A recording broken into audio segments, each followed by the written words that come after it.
Now we're going to the bridge and plank sequence. You've all done bridges before. What you do is get down, make sure that your heels are back touching, that you can touch with your fingers to the backs of your heels. You're going to bring yourself up into that plank position, into the bridge position. Make sure you bring your shoulders slightly inward so you bring your scapula together. You're going to extend out and point the toe back towards your head. Really think about firing that glute. You can actually press in. In fact, I'm going to switch to the side so you can really feel that glute firing. Heels back. You want to make sure that your shoulders stay nice and tucked. And you're going to hold that anywhere from 30 seconds to a minute and a half, and then you're going to switch sides.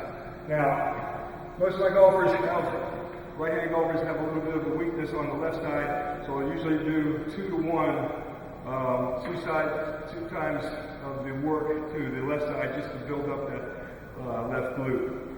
From there we're going to our plank sequence, side plank.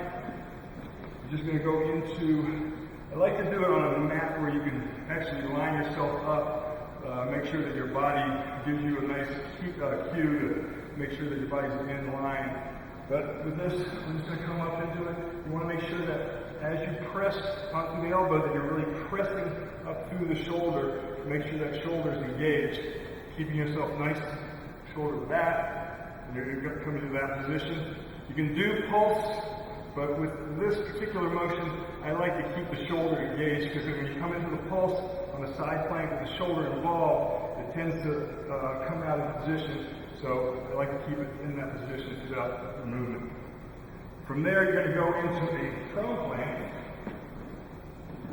Again, elbows here, right under, everything coming out, and the elbows are right under the shoulders.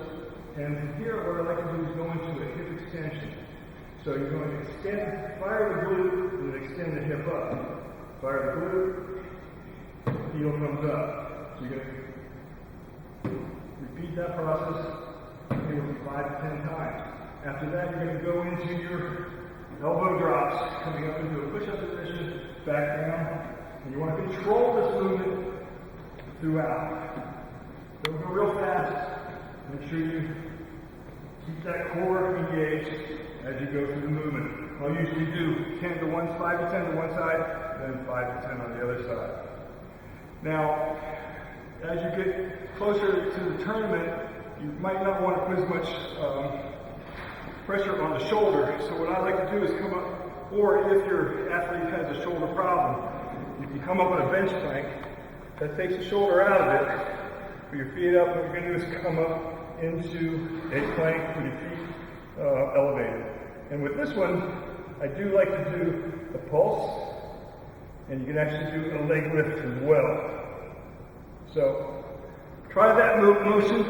Go from your bridge to your side plank to your prone plank with your hip extension and elbow drops, and then try the bench plank if you have some type of shoulder issues.